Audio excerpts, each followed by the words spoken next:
Bapak Ibu, seperti yang sudah saya janjikan, kita nantikan di tengah kita ada orang istimewa yang akan memberkati kita semua. Baik. Nah, saya akan perkenalkan narasumber kita yang hebat, luar biasa ya. Bersama dengan suaminya Bapak David Riman dan Dr. Feni Ridho. Ya, yang terbaik tepuk tangannya. Puji Tuhan. Mereka ini murid di KCC. Sudah berapa lama? 2 tahun lebih ya, tapi banyak sekali yang beliau pelajari dan mereka ada di satu grup dokter-dokter ya. Atau ada grup dokter lain ya sepertinya ya. Jadi grup dokter-dokter kelas murid dokter-dokter dikumpulin sama dokter-dokter dan salah satunya kita punya dokter yang istimewa yang akan menyampaikan hal yang luar biasa yang kita butuhkan. Di sini banyak yang lalu dia, aduh itu dia ya, ada ya ampun Tuhan tolong ya, ya. Ya baiklah, saya tidak akan lama-lama. Mari kita sambut Dr. Feni Ridho.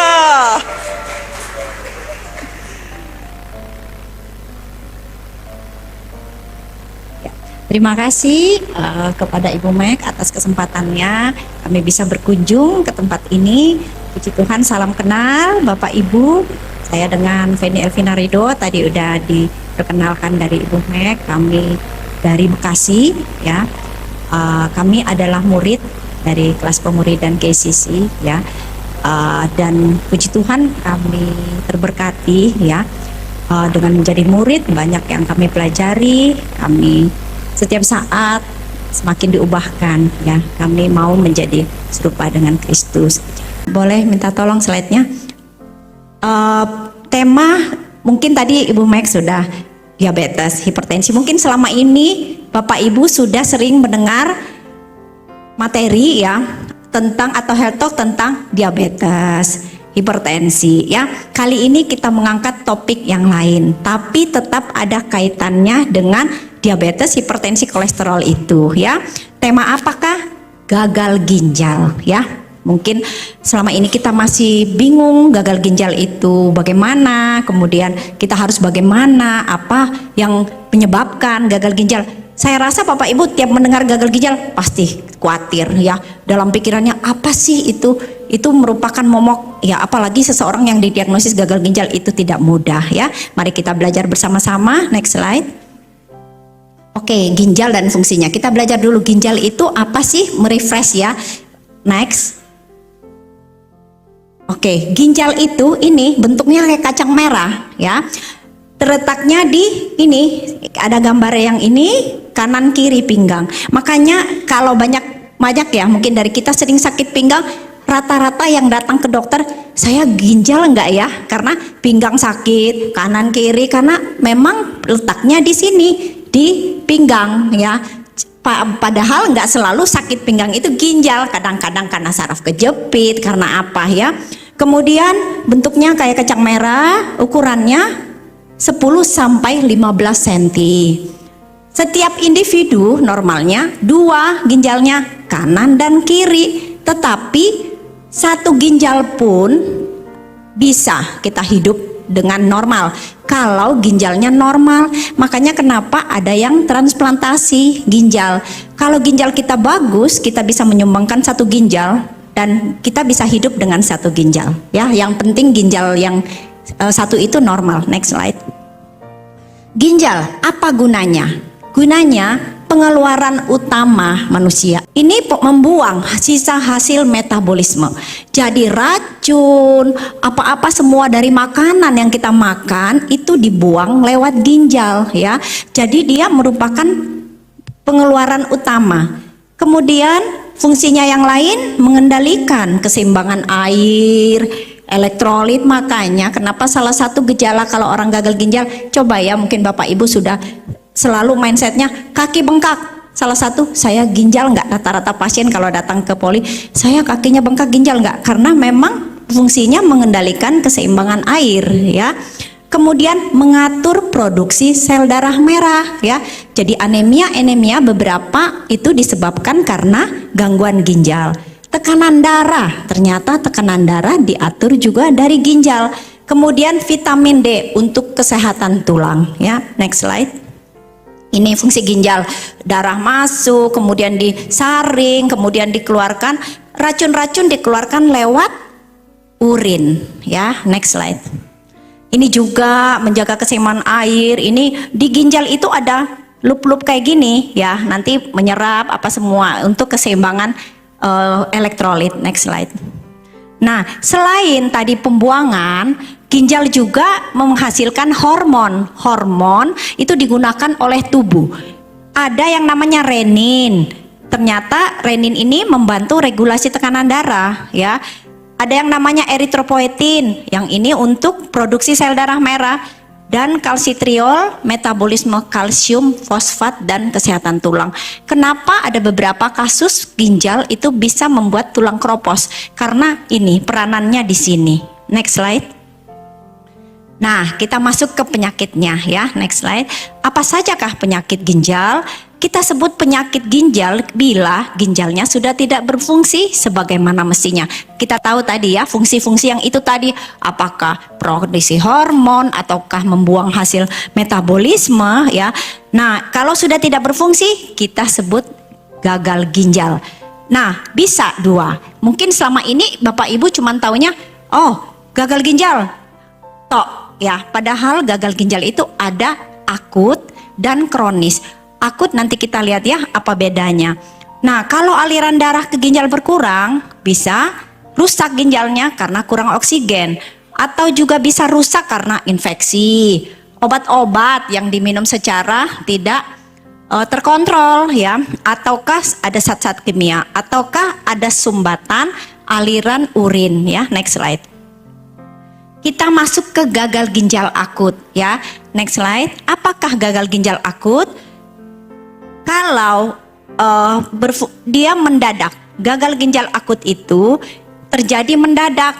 Nah, sangat penting untuk mencegah kerusakan dan bisa mengembalikan fungsi ginjal. Bila terjadi gagal ginjal akut, kita harus tahu penyebabnya apa. Gagal ginjal akut itu sebelumnya normal, ginjal normal, kita setiap cek, tiba-tiba dicek, kok perburukan ginjalnya, itu akut dan ada beberapa penyebabnya. Tetapi harus ditangani dengan segera. Karena apa? Angka kematiannya tinggi, sebesar 40-60%. Tetapi bila ditangani dengan baik, maka ginjalnya bisa berfungsi dengan normal. Dan biasanya 5-15% terjadi pada pasien rawat inap. Next slide. Oke, ini tadi terhentinya fungsi ginjal secara mendadak, sehingga zat-zat racun yang harus dibuang lewat kencing akan menumpuk di darah. Nah, penumpukan yang terjadi terus-menerus akan mengganggu kesehatan dan menimbulkan gejala. Next slide. Gejala apa saja ya, nanti kita lihat, dan faktor risikonya apa saja bisa terjadi gagal ginjal akut. Ini berusia 65 tahun ya, makin usia makin tinggi maka risikonya makin besar. Kemudian mempunyai penyakit kronis tadi ya, ada hubungannya, apakah diabetes kah, hipertensi, gagal jantung, penyakit hati, itu gampang terjadi komplikasi gagal ginjal akut. Nah, atau pasien-pasien yang dirawat di rumah sakit, terutama yang dirawat di ICU ya. Kemudian atau penderita kanker atau yang sedang menjalani pengobatan untuk kanker. Itu faktor risiko terjadinya gagal ginjal akut. Next slide. Penyebabnya bisa 3 ya. Apakah karena aliran darahnya ke ginjal berkurang, ataukah gangguannya pada ginjal sendiri, ataukah gangguan pada pembuangan ginjal. Jadi kan ginjal nih mendapat suplai darah, kemudian ada proses di ginjal sendiri. Ginjal setelah diproses, kencing yang udah diproduksi urin maka akan dibuang. Nah, kalau ada gangguan dari 3 proses ini, salah satunya itu bisa menyebabkan gagal ginjal akut. Next slide. Nah, jadi kita bagi 3 kelompok. Apakah gangguan aliran darah tadi, ya, ataukah gangguan pada ginjalnya, atau gangguan pada sumbatan pengeluaran urin, ya. Next slide. Nah, kalau gangguan aliran darah ke ginjal paling banyak terjadi karena dehidrasi. Jadi hati-hati, ada beberapa pasien yang kita dapat terjadi gagal ginjal akut kalau diare, ya. Mungkin ada beberapa yang memandang enteng diare terus-menerus, muntah terus-menerus, kemudian pasien dehidrasi. Tidak ada bisa masuk, kemudian keluar terus. Dehidrasi yang berat itu bisa menyebabkan gagal ginjal akut karena aliran darah ke ginjal berkurang, ya, karena shock, pasiennya shock, tensinya turun, itu hati-hati. Kemudian perdarahan hebat, ya, apakah perdarahan lewat mana, saluran cerna, mungkin kalau ibu-ibu perdarahan pervaginam, ya, itu bisa ada penyakit hati, konsumsi obat-obat, atau reaksi alergi yang parah. Beberapa pasien yang mempunyai reaksi alergi mungkin minum sesuatu obat atau apa, kemudian reaksi parah, merah seluruh tubuh, itu juga salah satu bisa menyebabkan gagal ginjal akut. Atau luka bakar yang parah, ya, ini kita lihat. Salah satu komplikasi yang kita takutkan pada pasien dengan penderita luka bakar, apalagi yang parah, adalah ini, gagal ginjal. Kemudian gangguan pada ginjal sendiri, infeksi. Ini, ya, kita bisa lihat, kebetulan yang saya tampilkan ini yang sering kami temukan, apalagi ini, whale, ya, pyelonefritis atau infeksi ginjal yang menyebabkan gangguan fungsi penyaringan ginjal. Bisa penyebabnya adalah infeksi SARS-CoV-2 kemarin, ya, COVID, ya. Itu ada beberapa yang sampai cuci darah pasien-pasien kita karena komplikasi dari infeksi ini, ataupun leptospirosis atau whale. Leptospirosis ini khasnya mata merah kuning, kemudian pegel. Infeksi itu ditularkan lewat kencing tikus, ya. Dan biasanya pada musim hujan atau banjir. Mungkin ada luka di kaki tempat masuknya si kuman, ya, sehingga menyebabkan infeksi namanya whale, dan bisa salah satu komplikasinya itu menyebabkan gagal ginjal. Dan per hari ini, ya, ada di satu rumah sakit tempat saya bekerja, itu kami sudah merawat 3 saat ini pasien, dan 1 berkomplikasi sehingga harus cuci darah, ya. Jadi hati-hati. Saya lihat sih kasus whale ini agak banyak. Jadi mungkin kalau dari kita ada lihat mungkin sekitar atau mungkin keluarga yang ada demam, mata mulai merah, pegel linu, ya, betis, itu harus segera dibawa ke rumah sakit karena harus kita cek. Karena kalau saya lihat akhir-akhir ini tinggi kasusnya, mungkin karena hujan juga, ya, nggak menentu, ada banjir, ya, atau yang membersihkan selokan itu hati-hati. Biasanya pembersih selokan, sampah, jadi harus pakai penutup kaki karena paling banyak itu lewat kaki menularnya, ya. Nah, kalau kita penanganan cepat, ada yang sampai nggak harus cuci darah walaupun perburukan ginjal, tapi ada juga yang sampai harus cuci darah. Tapi kalau penanganan tepat, maka mungkin cuci darahnya hanya beberapa kali, selebihnya bisa berhenti. Jadi nggak harus cuci darah. Nah, mungkin ada yang pasien kan, ada beberapa yang datang harus cuci darah tapi hanya sementara, kan, nggak harus terus menerus. Nah, itu buat kasus-kasus yang begini, kasus akut. Kalau penanganannya tepat, cuci darahnya bisa berhenti. Tapi kalau penyakit gagal ginjal kronis yang memang ginjalnya sudah rusak, memang harus cuci darah rutin. Jadi harus dibedakan, ya. Kemudian next slide. Nah, ini juga ada beberapa kasus lupus, autoimun, ada penggunaan obat, antibiotik, itu juga bisa, ya, kalau yang tidak tepat. Atau pemeriksaan radiologi, ya, mungkin ada yang melakukan pemeriksaan CT scan, ya. Nah, itu salah satu risiko gagal ginjal akut karena zat-zat kontras. Jadi kalau kita perlu CT scan, kita perlu ada penambahan zat supaya lebih jelas yang perlu dilihat, itu risiko. Jadi kalau misalnya Bapak Ibu ada yang menjalani pemeriksaan begitu, harus minum, setelahnya harus minum banyak supaya toksinnya, kontrasnya keluar, nggak merusak ginjal. Kalau saya setahun akhir ini sering, hampir 3 bulan saya CT scan, tapi setelah itu saya minum 2 liter, 3 liter. Dalam 2 jam itu bisa minum 3 liter, kerjanya bolak-balik ke kamar mandi, tapi ya memang harus begitu, kita harus menjalani itu, tapi kita dikasih hikmat dari Tuhan untuk mencegah komplikasi yang terjadi. Next slide. Atau gangguan pada saluran kemih, apakah batu ginjal, apakah prostat, jadi aliran urin terhambat sehingga ginjalnya akan bengkak karena tersumbat, dan itu bisa menyebabkan gagal ginjal juga. Nah, kalau kita lihat ya, ini jenis-jenis batu ya. Ada beberapa pernah dapat kasus batunya segede gini ya di kandung kencing. Jadi hati-hati ya, kalau ada sering-sering sakit perut bawah, sakit pinggang, memang sebaiknya USG ya, untuk kita mendeteksi kalau ada. Karena kalau sudah terlanjur parah, nanti sudah terjadi komplikasi-komplikasi yang tidak diinginkan. Next slide.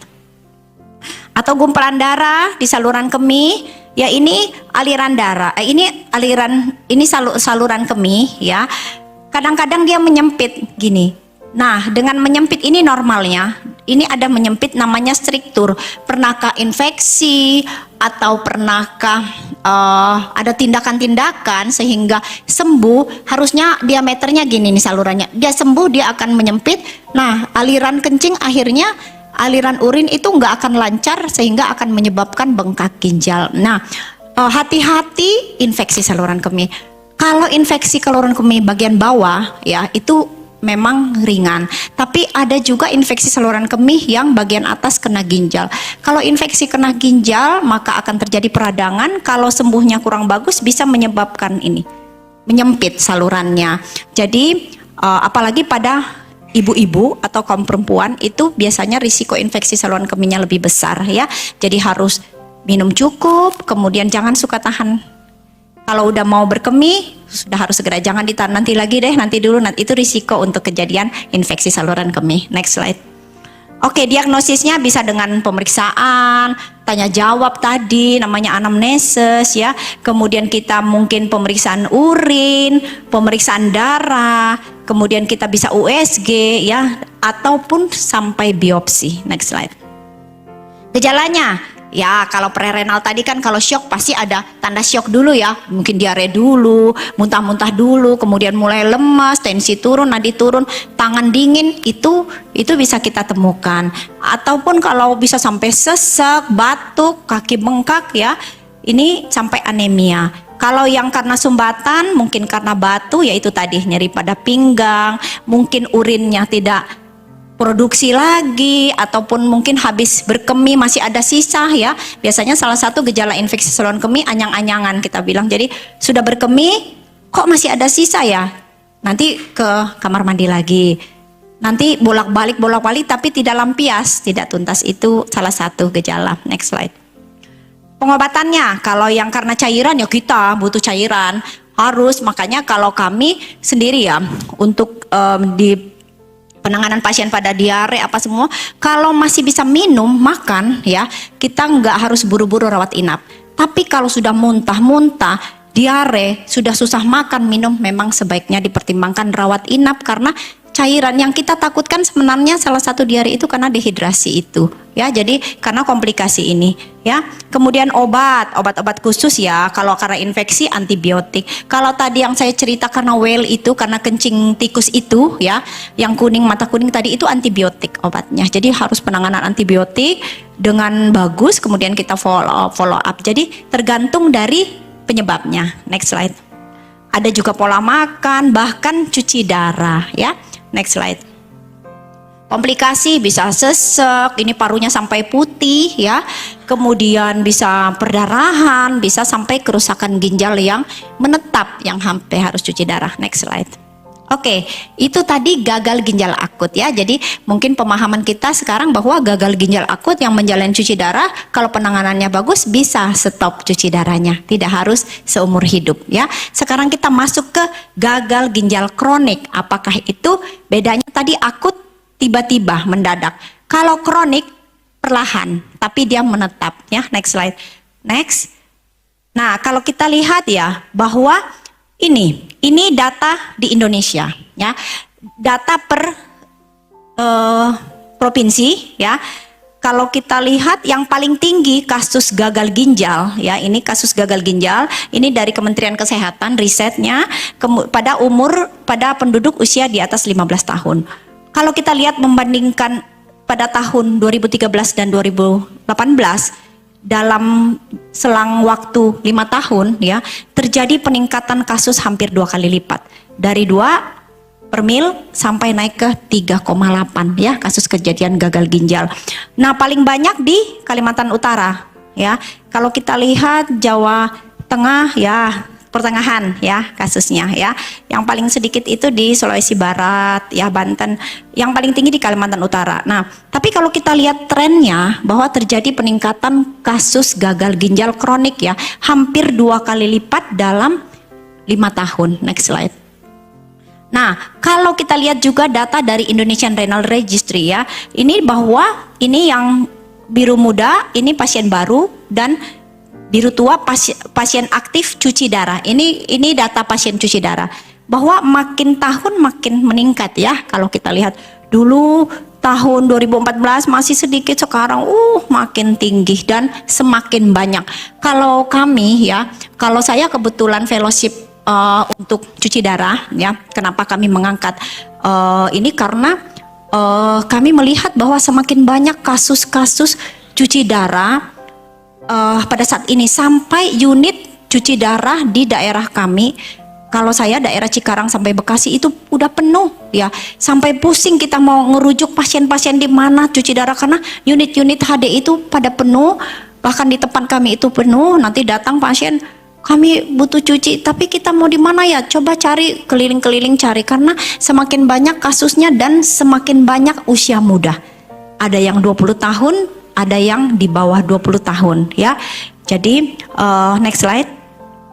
Nah, kalau kita lihat juga gagal ginjal ini buat pasien BPJS. Kebetulan cuci darah itu ditanggung BPJS ya. Tapi ternyata cuci darah ini kenapa menjadi salah satu fokus masalah ya yang diperhatikan dari pemerintah karena dia ini klaim BPJS keempat tertinggi ya. Yang paling tinggi klaim BPJS jantung, kanker, stroke. Yang keempat itu gagal ginjal. Jadi beban BPJS buat bayar pasien-pasien yang paling banyak itu keempat itu adalah gagal ginjal. Next slide. Oke, next. Ya. Nah, apakah gagal ginjal kronis itu? Ketika fungsi ginjalnya menurun secara bertahap. Kalau akut tadi mendadak. Kalau kronis bertahap. Apakah kerusakan secara fungsinya atau struktur? Fungsinya ginjal tadi kita udah lihat ya, fungsinya penyaring, menghasilkan hormon, tekanan darah, ataukah strukturnya? Jadi bentuk ginjal mungkin rusak di dalam ya. Nah, itu di selama 3 bulan atau lebih. Jadi ada batasnya. Kalau misalnya di bawah 3 bulan dia perbaikan, ya udah bukan gagal ginjal kronis ya, gagal ginjal akut kita namakan. Tapi kalau dia dalam lebih dari 3 bulan masih tetap ginjalnya tidak normal, maka itu kita sudah kategorikan gagal ginjal kronis. Tetapi nanti kita lihat ada stadium-stadiumnya juga ya. Nah ini tadi ya, ginjal menyaring limbah. Setiap hari kedua ginjal menyaring 120 sampai 150 liter darah. Bayangkan sekecil ini ya, menyaring sebesar ini, betapa hebatnya ya. Tuhan menciptakan benda sekecil ini bisa menyaring 120 sampai 150 liter berputar setiap hari di ginjal yang kecil ini ya. Nah, dan menghasilkan sekitar 1 sampai 2 liter urin. Next slide. Nah, tadi ada stadium-stadiumnya ya. Jadi penanganannya pun tergantung stadium. Bagaimana kita mau tahu stadium ginjal kita? Itu kita bisa lihat dari nilai GFR ya. Nanti saya tunjukkan next slide ini bagaimana hitung GFR ya. GFR ini adalah glomerular filtration rate. Bagaimana laju filtrasi glomerulus, berapa penyaringan, berapa tingkat penyaringan, fungsi penyaringan dari ginjal kita ya. Ada namanya stage 1. Kalau sudah ada kerusakan ginjal struktur tetapi fungsinya masih normal ya, itu kita dapat GFR-nya masih di atas 90 ya. Nah, kalau ada stage 2 sudah ringan ya. Nah, dia nilai GFR-nya dari 60 sampai 89. Kemudian ada stage 3, stage 3A, B, 4. Ini sudah mulai berat. kita GFR-nya sisa 15 sampai 29% fungsi ginjalnya sisa. Nah, kalau kita lihat ya ini. Nah, yang paling terakhir, yang paling berat ya, namanya gagal ginjal stadium akhir. Udah kidney failure, itu sudah di bawah 15% fungsi ginjalnya ya. Kita lihat sisa segini gini. Nah, ini angka dari GFR ini menunjukkan berapa fungsi ginjal kita ya. Nah, kemudian makin jelek fungsi ginjal, maka makin rendah GFR ya. Nah, bagaimanakah kita mau tahu GFR ini? Dan pasien yang harus cuci darah di stadium ini 5 ya. Jadi, kenapa kita harus ada pencegahan? Karena kalau kita baru berada di stadium 1 ya, kita bisa tahu, oh kita sudah ada stadium 1 nih, stadium awal. Apa yang harus kita lakukan supaya dia nggak naik kelas? Kalau kita ya edukasi pasien jangan sampai naik kelas ya. Kali ini naik kelasnya jangan naik kelas ginjalnya, nggak bagus. Tetap di kelasnya aja kalau bisa turun kelas ya. Karena kalau dia makin naik kelas dari 1, 2, 3, 4, 5 sudah end state kita bilang, dan lama-lama itu sudah membutuhkan cuci darah ya. Apalagi kalau fungsi ginjalnya sudah di bawah 10%. Next slide. Bagaimana hitung GFR ya? Nih, hitungnya ini rumusnya yang sederhana. Kita berdasarkan nilai kreatinin. Mungkin Bapak Ibu sudah biasa ya, kalau ada yang biasa cek, ada yang pernah nggak diperiksa kreatinin, fungsi ginjal ditulis di situ. Ada yang ingat? Ya, Ibu ada? Ya? Oh, Ibu 1 ya. Oke. Nah, ada beberapa center kita tergantung nilainya. Nilai kreatinin ada yang normalnya sampai 1, ada yang sampai 1,2, tergantung dari nilai range-nya ya. Jadi setiap lab itu kita nggak bisa membandingkan, oh lab yang di sini hasilnya ini, lab yang ini hasilnya ini, karena kita berdasarkan metode yang digunakan ya. Nah, tapi yang paling perlu adalah menghitung dari GFR ini ya. Yang kita hitung adalah gini rumusnya, 140 kurang usia. Usia itu dalam tahun ya. Kemudian dikali berat badan. Berat badan dalam kilogram ya. Kemudian dibagi 72 kali nilai kreatinin plasma. Kayak misalnya Ibu tadi nilainya 1 dikali 1 ya. Nah, nanti akan keluar nilainya berapa. Ini adalah nilai GFR kita. Kalau masih di atas 90, puji Tuhan masih bagus ginjalnya. Tapi kalau sudah dapat, karena ada beberapa orang kurus ya. Kalau apalagi kalau kurus, karena berdasarkan berat badan ya. Jadi makin kurus makin nilainya agak tinggi sedikit aja, dia akan nanti kurang GFR-nya ya. Kalau kita lihat secara hasil labnya, oh kreatinin saya masih 1 nih, masih normal. Kalau kita lihat ya secara, kalau kita lihat kan range-nya misalnya ada yang 0,6 sampai 1. Saya 1 masih normal.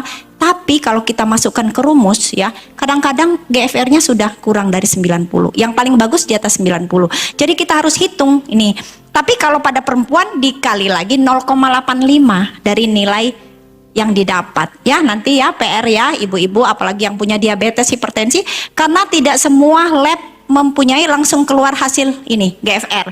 Ada beberapa lab dengan memeriksa kreatinin GFR-nya langsung keluar berapa, tapi banyak lab yang enggak, kita harus hitung sendiri. Jadi kita jangan berdasarkan oh kreatinin saya gini, oh saya masih normal, harus hitung karena ada faktor-faktor ini berat badan ya. Nah, ini estimasi GFR ini atau laju filtrasi glomerulus adalah tes yang mengukur tingkat fungsi ginjal Anda dan menentukan stadium penyakit ginjal Anda. Nah, dapat dihitung ini tadi kreatinin, usia, ukuran tubuh, dan jenis kelamin. Itu faktor-faktor yang mempengaruhi. Next slide. Oke, apa saja faktor risiko? Ada yang tidak bisa kita ubah. Ya sudahlah, memang sudah digariskan seperti usia, kita tidak ada yang bisa menolak tua ya, memang sudah proses. Makin usia makin lanjut, makin fungsi ginjalnya makin menurun ya. Kemudian kayak kelahiran prematur, makanya hati-hati kalau ada ibu-ibu kita jaga, kalau yang hamil jaga, kehamilan harus cukup gizi apa semua, jangan sampai anaknya prematur, karena kalau kelahiran prematur dianggap nefron itu unit ginjal ya, itu kurang. Jadi gampang rusak ginjalnya ya. Itu pada yang prematur. Kemudian riwayat keluarga, orang saudaranya gagal ginjal, itu risiko. Jadi hati-hati, riwayat keluarga itu kita nggak bisa tolak, kita dilahirkan di keluarga mana, tetapi seseorang yang dengan riwayat keluarga begitu, maka harus usahanya lebih keras dibandingkan dengan orang yang tidak ada riwayat keluarga. Kemudian ada penyakit bawaan ginjal. Sudah dari dulu kita sudah ada bawaan ginjal, itu kita lebih hati-hati. Ini yang tidak bisa kita hindari, tidak bisa kita modifikasi. Tetapi next slide, ada yang kita modifikasi bisa. Next slide. Oke, ini hati-hati jangan sampai hipertensi.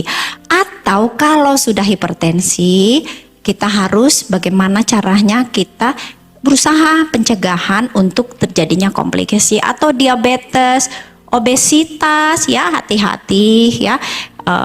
Kemudian nefrotoksin itu yang merusak ginjal. Apakah obat ataukah zat-zat ya, ataukah paparan dari lingkungan ya, itu juga bisa. Next slide. Nah, kemudian jadi seseorang dengan hipertensi, diabetes atau penyakit jantung itu harus di-screening untuk penyakit ginjal. Kalau kita ya di poli, pasien dengan DM hipertensi pasti kita cek ginjal berkala. Apakah per 6 bulan, per 1 tahun. Karena kalau ketahuan sudah mulai ada gangguan ginjal, kita sudah mulai harus ada pencegahan. Oh, harus apa yang harus dilakukan supaya nggak naik kelas gagal ginjalnya ya. Kalau bisa tinggal kelas di kelas 1 aja, jangan naik ke kelas 5 ya. Ini yang hati-hati, harus ingat ya. Next slide. Nah, apa saja lagi selain itu? Usia lanjut, ras, etnik.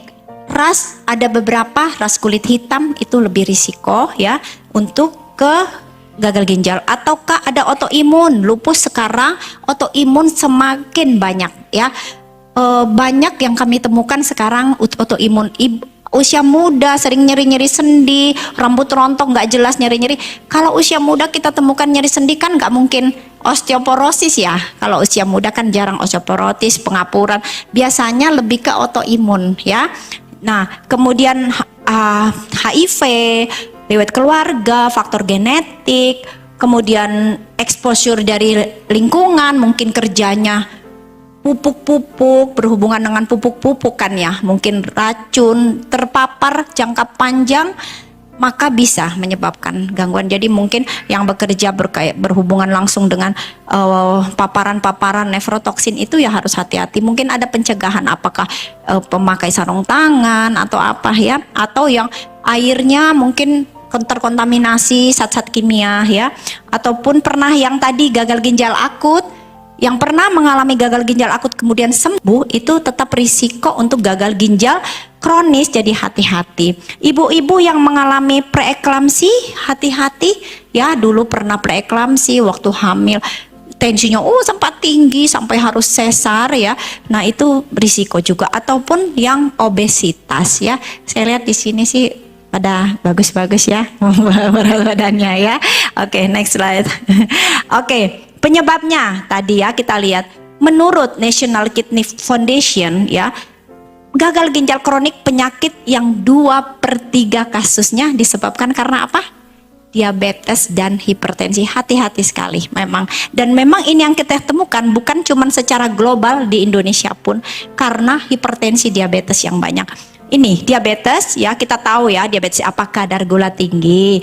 Memang kerusakan pada ginjal, saraf, pembuluh darah, dan mata.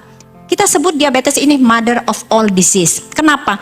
Satu aja nanti melahirkan banyak-banyak anak penyakit. Memang hati-hati sekali. Dan sekarang banyak sekali kami temukan usia muda diabetes karena pola hidup. Ya, saya sering ulang-ulang, pola hidup itu mengkonsumsi minuman-minuman, kan banyak sekali ya, gampang sekarang kita dapat. Murah, 5.000 dapat teh poci gede ya. Iya, dan ada ya banyak pasien masuk umur 30 tahun nggak ada riwayat keluarga, masuk karena lemas aja. Ternyata dicek, waduh gulanya 400, 500. Kemudian kita nanya, kalau saya udah begitu saya masih nanya, Gali, Apa? Bagaimana pola hidupnya? Iya, minum teh-teh itu setiap hari 2 gelas, tiap hari itu tiap hari aja. Kan murah ya sekarang ya buat akses teh-teh. Apa sih itu yang banyak sekali ya? Iya, teh celup, cek apa cek. Itu kan murah dan mungkin geleg-geleg itu enak, tapi itu kandungan gulanya itu tinggi sekali dan bisa mempengaruhi gula. Bisa menyebabkan diabetes kalau jangka panjang ya. Jadi hati-hati ya, kami sering temukan usia muda. Jadi ini kita edukasi supaya jangan sampai terjadi, karena kalau sudah terjadi diabetes kita hati-hati, banyak nanti ke mata lah, ke jantung, ke saraf, kesemutan ya, itu udah jadi ibu-ibu penyakit nanti banyak penyakit-penyakit lainnya ya. Kemudian hipertensi ya. Hipertensi penyebab utama serangan jantung, stroke ya, dan penyakit ginjal. Dan jangan salah, penyakit ginjal kronis pun bisa menyebabkan hipertensi. Tadi kita lihat ya, salah satu fungsinya mengatur tekanan darah. Jadi kadang-kadang pasien yang nggak pernah datang berobat, datang sudah gagal ginjal tahap akhir, tensi tinggi, kita bingung yang mana yang duluan, ini hipertensinya kah atau karena gagal ginjalnya yang menyebabkan hipertensi, karena dia nggak ada riwayat sebelumnya, nggak pernah periksa juga. Karena gagal ginjal kronis itu menyebabkan tekanan darah tinggi. Pasien-pasien kami cuci darah itu rata-rata yang 200, 220 tensinya. Aduh, bandel-bandel nggak bisa diturunin, pusing, udah segala macam kombinasi 5 obat darah tinggi susah turun ya. Itu salah satu ya. Next slide. Atau kemudian penyakit-penyakit yang lain lagi, penyakit-penyakit yang lain bisa karena tadi ada gangguan ginjal, misalnya kayak polikistik kidney ya. Ada beberapa kasus juga ya kami lihat polikistik kidney, kita tanya riwayatnya ternyata nggak ada hipertensi, diabetes, ternyata kita USG ginjalnya banyak kista. Jadi mungkin ibu-ibu cuma ingat oh kista itu kasusnya ibu-ibu ini, enggak, kista juga ada di ginjal ya, bukan cuma di indung telur, bukan cuma di di indung telur, tapi di ginjal pun ada. Jadi kista, banyak kista itu salah satu penyebab gagal ginjal. Kalau banyak kistanya, kalau satu nggak apa-apa. Ya, ada beberapa kita USG pasien, oh ada simple cyst, cuman 1 cm, nanti pasiennya worry, aduh jadi saya mau gimana ini, nanti nggak apa-apa kalau cuman 1, tapi kalau banyak dan di kedua ginjal kayak gini, ini ya, ini lihat ya, kita bisa lihat ini kan mulus nih, yang ginjal bagus, tapi kalau dia kista benjol gini, namanya polikistik kidney. Itu salah satu. Ada beberapa kasus kami temukan pasien cuci darah karena ini ya. Nah, ataukah ini ya, kita bisa lihat. Jadi nggak mulus ya ginjalnya. Ini genetik. Dan kalau kita dapat pasien begini, biasanya kami suruh menyaring keluarganya, karena biasanya anaknya ada yang begini. Nah, kalau sudah tahu anaknya ada begini, mereka harus gaya hidupnya harus diubah, karena risiko sekali untuk kejadian gagal ginjal. Lifestyle-nya harus diubah ya, karena dia lebih besar kemungkinan terkena gagal ginjal dibandingkan dengan orang yang tidak mempunyai faktor risiko. Oke, kemudian ini infeksi ya tadi, ataupun kelainan ginjal. Ini tadi ya, bayi baru lahir juga dapat mengalami kelainan ginjal. Nah, makanya hati-hati, tadi salah satu prematur ya. Jadi hati-hati, ibu-ibu hamil harus jaga kehamilannya kalau bisa cukup bulan ya. Next slide. Autoimun ya, autoimun lupus ya. Itu banyak. Lupus, kebocoran ginjal lama-lama bisa menyebabkan gagal ginjal. Batu ginjal atau tumor ya. Nah, tumor salah satu kanker serviks ya. Ini saya lingkari ya. Kanker serviks itu kanker leher rahim. Ada beberapa pasien kami, ibu-ibu ya, kami, oh ternyata harus hati-hati. Kita tanya, oh nggak ada darah tinggi, gula. Kemudian kan kalau leher rahim itu susah ya kita deteksi. Kita nggak bisa lihat lewat USG dari luar. Itu biasanya kita transvaginal, kemudian baru dilihat, oh itu ada ini. Tapi salah satu penyebab ibu-ibu gagal ginjal karena kanker leher rahim. Dia menyebabkan sumbatan karena kankernya ya, neken salurannya kan dekat situ ya. Kandungan dekat dengan saluran kemih, neken itu kemudian nanti ginjalnya bengkak, lama-lama rusak ya. Jadi kadang-kadang yang begitu kami berusaha gali, ini apa ya penyebabnya, kok nggak jelas, apa darah tinggi, karena biasanya kan pasien gagal ginjal kami temukan udah darah tinggi. Apa darah tinggi, apakah karena darah tinggi ini karena gagal ginjalnya. Nah ternyata kami sekarang sudah harus hati-hati pada ibu-ibu dengan gagal ginjal. kita hati-hati salah satu kanker ini leher rahim ya. Jadi sangat penting ibu-ibu pap smear ya. Untuk deteksi dini kanker leher rahim, pap smear. Kita nggak bisa lihat dengan USG dari luar, apalagi kalau stadium awal. Pap smear setahun sekali harus ya, biar tahu kalau ada stadium dini cepat penanganan ya. Kemudian ini penggunaan obat atau minuman tertentu jangka panjang atau jumlah yang berlebihan yang merusak ginjal seperti litium atau obat antiinflamasi non steroid. Obat antiinflamasi non steroid ini itu yang sering dibeli apalagi kalau udah usia lanjut ya. Udah mulai sakit sendi, sakit pinggang, belilah obat di warung kan. Kalau di daerah kami ada obat paket namanya, murah dan jos, langsung diminum langsung enak, pegel-pegelnya hilang.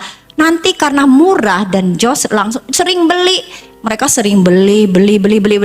Nah itu kalau dikonsumsi jangka panjang ya terus menerus itu bisa merusak ginjal. Obat anti nyeri. Jadi hati-hati penggunaan obat-obatan ya, apalagi obat anti nyeri. Obat litium ini adalah yang biasanya dipakai pada pasien-pasien pada pasien kejiwaan ya. Tapi yang paling sering ini, hati-hati selain bisa merusak ginjal, bisa menyebabkan perdarahan saluran cerna karena dia merusak lambung, lama-lama perdarahan bisa sampai bocor lambung, itu bahaya. Jadi hati-hati membeli obat-obat di luar resep dokter ya, apalagi penggunaan jangka panjang dan terus menerus karena kadang-kadang kami biasa lihat ya, ada datang, waduh obatnya ini udah double. Jadi bagaimana nyerinya nggak langsung jos hilang, orang double obatnya anti nyerinya ini ada ini. Ya enak memang, tapi kan risikonya gitu ya. Nah atau ini minuman ini kenapa saya tampilin ini berwarna-warna, artinya minuman apa? Minuman berenergi ya. Jadi ada beberapa pasien kami itu anak muda umur 20-an ya. Ternyata kita telusur riwayatnya nggak ada penyakit-penyakit, tapi seorang kuli bangunan atau apa yang harus butuh dia energinya atau powernya ya, dan terus menerus bisa ngangkat. Jadi dia itu minumnya minuman berenergi. Jadi kurang minum air putih, minumlah minuman berenergi supaya kuat kan, ngangkat, cari duit gitu. Tapi karena kurang air itu lama-lama menyebabkan rusak ginjalnya. Jadi hati-hati ya. Pokoknya segala sesuatu dalam yang berlebihan itu hati-hati, bisa menyebabkan kerusakan. Next slide. Ini ya tadi kasus. Ini data dari Indonesia sendiri, ini penyebab dari gagal ginjal. Paling banyak yang biru itu apa? Diabetes. Dan yang hijau itu 37% adalah hipertensi. Yang kedua adalah diabetes. Dua ini ya. Paling banyak hipertensi, yang kedua diabetes. Apalagi kalau punya dua-dua. Hati-hati. Kalau punya dua-dua selalu harus rajin screening untuk fungsi ginjalnya, karena memang penyebabnya ini saya sering ulang-ulang, bukan obat melulu yang menyebabkan rusak ginjal, tetapi penyakitnya ini sendiri. Kalau tensinya tinggi, nggak minum obat karena bilang, oh nanti rusak ginjal saya nih, saya nggak mau minum obat terus jangka panjang nanti rusak. Tapi kalau nggak minum obat tensi tinggi lebih cepat, karena penyakit ini memang kalau kita lihat dari data ini ya, ini paling banyak karena hipertensi ya, dan karena apalagi yang tensinya tinggi 170, 180 nggak mau minum obat itu cepat ya, ditambah gulanya 500, aduh itu benar-benar kami sering dapat ya, pasien datang usia muda sudah dengan pucat, sesek, kemudian kita baru lihat, kalau kita udah sering-sering lihat pasien gagal ginjal, kita baru lihat modelnya, oh ini kayaknya pasien gagal ginjal. Telusur, iya saya ada riwayat darah tinggi, lama, gula lama. Kenapa nggak minum obat? Nanti rusak ginjal saya kalau minum obat. Tapi kalau nggak minum obat lebih cepat rusak, karena si penyakit ini sendiri nih yang merusak ginjalnya. Nah, Kalau minum obat, yang penting minum obat itu dalam pengawasan dokter. Dan kita tahu ada obat-obat misalnya nih, biasanya kita follow up ya. Mungkin ibu-ibu sini ada yang diabetes, hipertensi, minum obat follow up. Kalau misalnya perburukan, mungkin kita ganti. Karena obat gula, obat darah tinggi itu banyak jenisnya. Jadi dan indikasinya tergantung dari apa penyakit-penyakit lain yang penyertanya. Misalnya ada hipertensi, ada diabetes, obat apa yang cocok? Ada hipertensi, ada penyakit lain, obat apa yang cocok. Jadi bukan asal minum obat ya. Mungkin ada yang darah tinggi, yang penting saya minum obat. Minum obat enggak? Iya, minum. Rutin, tapi datang tensi masih 180. Nah, minum obat itu bukan cuma asal minum obat. Ada target yang ingin kita capai. Bukan nanti Bapak Ibu sudah senang, saya darah tinggi, saya udah minum obat, tenang ya. Tapi tensinya masih 180, artinya belum tercapai target kita. Ada target kita mau capai berapa. Jadi kalau minum satu obat, tensi masih tinggi, kita harus tambah obat lain ya. Ada orang bisa sampai butuh 4 obat darah tinggi baru tensinya turun. Jadi nggak bisa sama ya. Bapak Ibu jangan membandingkan, yang tetangga saya di sana begini obatnya, ini nggak bisa, beda-beda. Setiap orang beda-beda, tergantung penyakit, tergantung ini ya. Jadi pemilihannya beda. Next slide. Diagnosis. Ini ya, gejala kita lihat tadi ya. Kalau kita udah sering lihat pasien gagal ginjal, kita lihat, kita udah tahu, ini pasien gagal ginjal.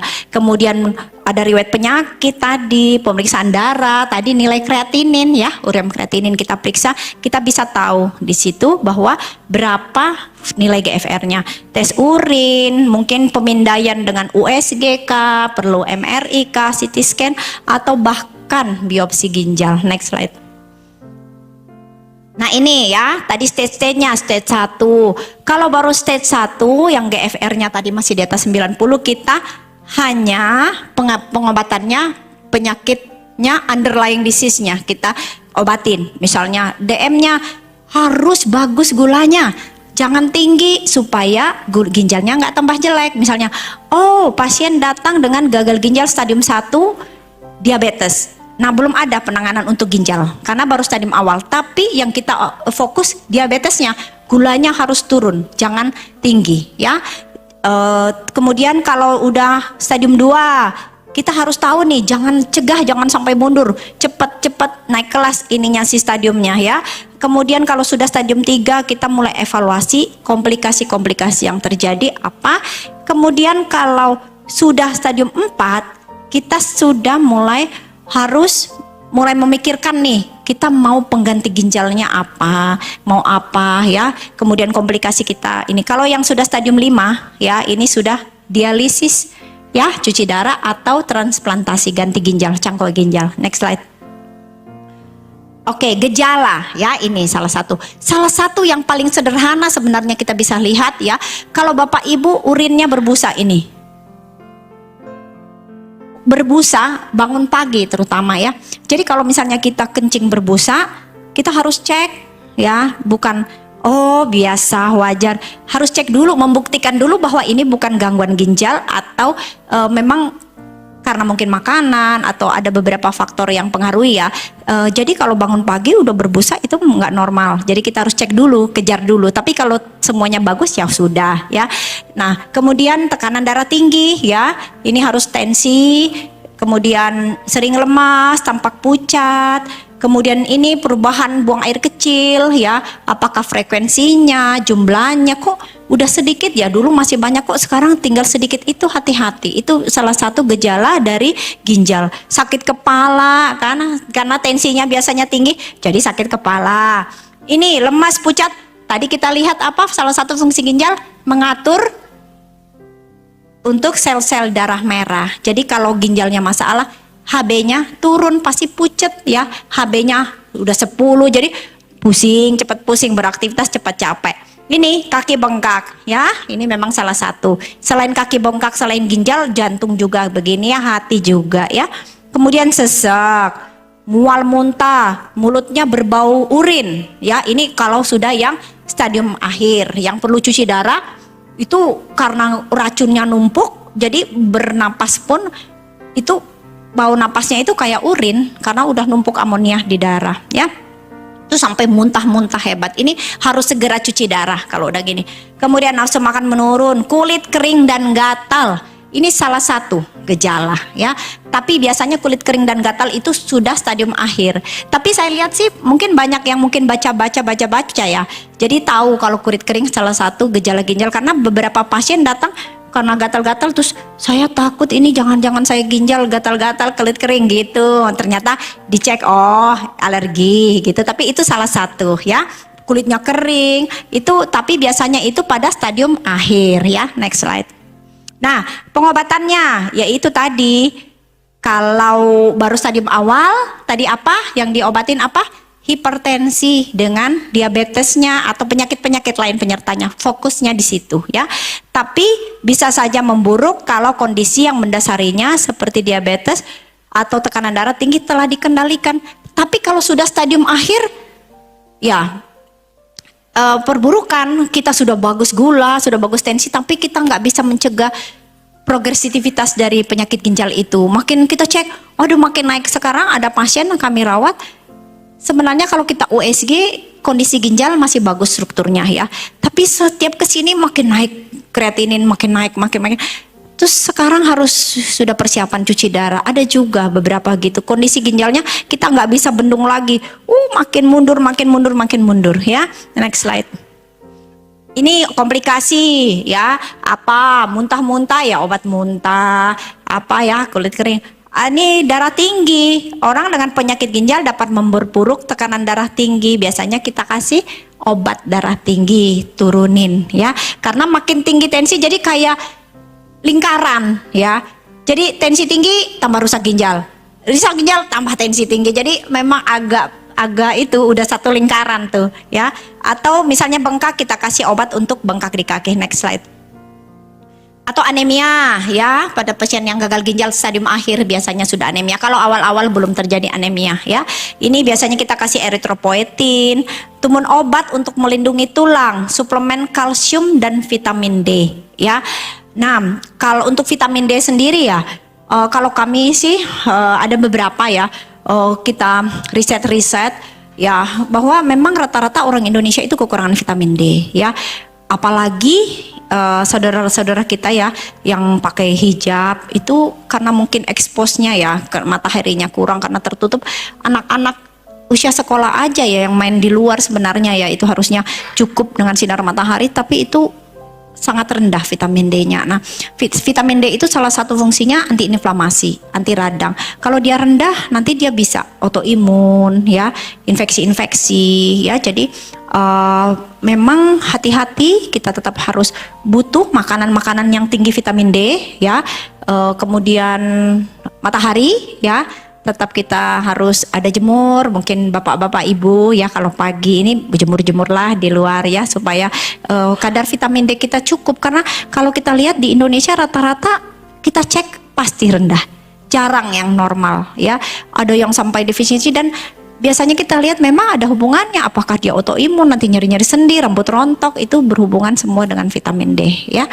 Nah, kemudian diet rendah protein. Diet rendah protein ini kalau yang sudah stadium 5 ya, stadium 4-5 itu kita, tapi kalau stadium 1-2-3 biasanya kita belum ada intervensi diet, masih bebas. Tapi kecuali yang berhubungan dengan penyakitnya, diabetes ya manis-manis, karbohidratnya dikurangin, hipertensi ya yang asin-asin, garam-garam ya. Nah, ini low protein food ya.